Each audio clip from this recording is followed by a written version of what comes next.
Hey, Amy May, the semester's over. Hip hip hooray! So I feel like I learned a lot this semester, but what I found to be the most educational and the most influential was the persuasive speech assignment. Persuasion has always been fickle for me. Sometimes I'm very good at it, and sometimes I'm very bad at it, and it depends on my audience. I came to realize through this class that this was because I was focusing way too heavily on only one method of persuasion, being pathos.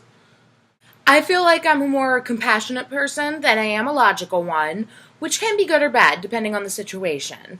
But this class helped me learn how to develop a logical argument, support it with charisma, character, and experience, be it my own or the experience of others, and then work it into an emotional appeal, thus adding ethos and logos into my pathos and becoming more persuasive overall. Learning about Monroe's motivated sequence is going to help me tremendously throughout my academic career. I switched this semester to be an English major, which means I'm going to be writing an exorbitant amount of essays in the next couple of years, and having a very strong structure for which to develop a persuasive argument is going to be very helpful for me. As I'm sure you learned in your undergraduate career, the main part of an essay is its thesis, which is an arguable point, yet one that is supported strongly by the essay that's about to come. Monroe's motivated sequence is going to help me develop these really strong arguments for a point that may be true or may not be true, and I need to persuade the reader of my essay to agree with me and to agree that my thesis is correct. So I really feel like this is going to be helpful for me academically. Personally, I found the interview project to be the most compelling.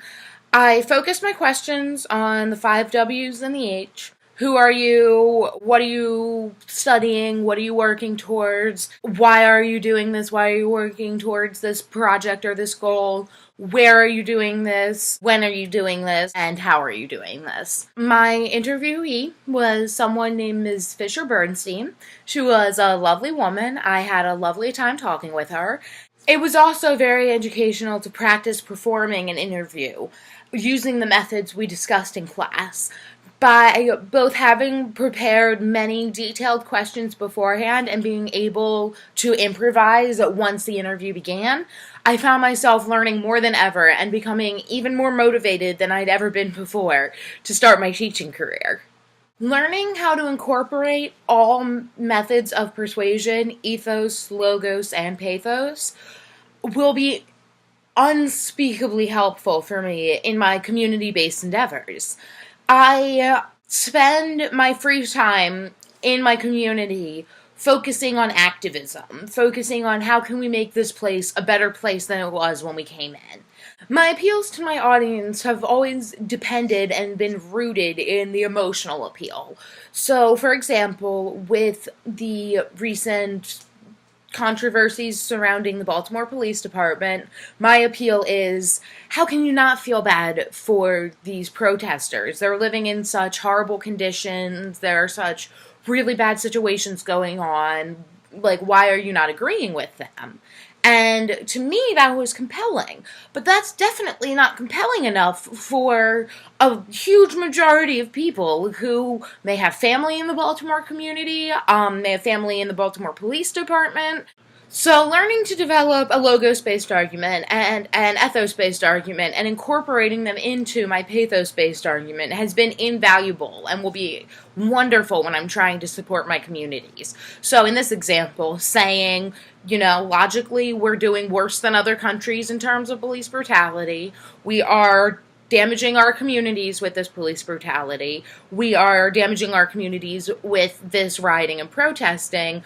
What can we do to fix it?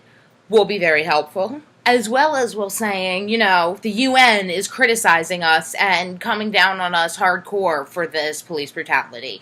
And President Barack Obama is getting involved, and so is Jon Stewart, and all of the local media, and all of the large-scale media, Anderson Cooper. Everybody has something to say about this, and it's all pointing in favor of my argument. Incorporating this ethos and this logos into my pathos-based argument is going to be incredibly helpful as I do community advocacy work. And so I'm very glad to have taken this class and developed this background. If you'd asked me in January how I felt I rated on a scale of 1 to 10 with my communication skills, I probably would have said an 8. In retrospect, I think in January I was probably closer to a 5.5, maybe a 6.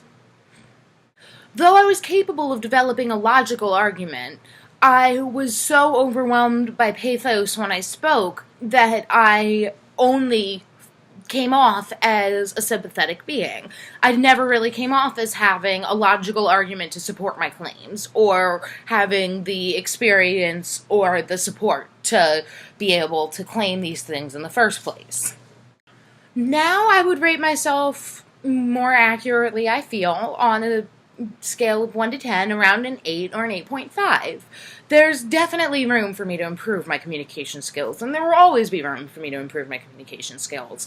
But at this point, I'm consciously incorporating logos and ethos into my communication. I'm not just winging it like I had been before. And when I was winging it, I was incorporating some logos and maybe a bit of ethos. But now that I'm consciously aware of how I'm communicating and the structure in which I'm communicating, my communication is much, much better, I feel. I also think I improved my timing this semester.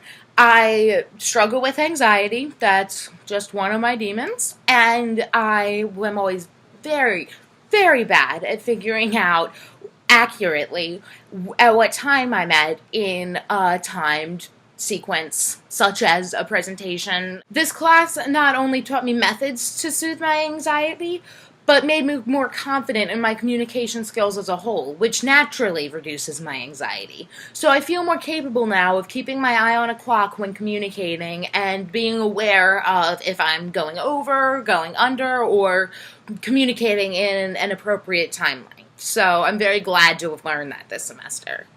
The single most important thing I learned this semester is something that I learned explicitly from my interviewee, Ms. Fisher-Bernstein, and implicitly throughout the class, which is that communication will always be subjective and imperfect. I used to try to fit my communication to every possible audience imaginable, which just resulted in anxiety and a complete inability to communicate. By realizing that miscommunications are just a part of communication, I've been able to relax a lot when communicating, thus making my communications way more clear. By realizing the subjectivity of an audience and the fact that every person in an audience is going to have a different method of appeal that speaks to them most strongly, I've become both more skilled in communicating and focusing on using as many appeals as possible, and more relaxed in realizing that I will not perfectly appeal to an entire group of people just through one attempt. I've realized that there is no perfect method to magically communicate with an entire, broad, different, diverse audience. This has made me more relaxed, more clear, and more confident of a communicator. This is also making me more aware of my mistakes in communication, more forgiving of those mistakes, and therefore more able to improve from those mistakes instead of beating myself up over them. So overall, thank you for teaching this class. I've had a wonderful time, and I really feel like I've grown as a person as a result of having taken this class. You are an excellent instructor, and I wish you all the best for future COM 107 students and beyond.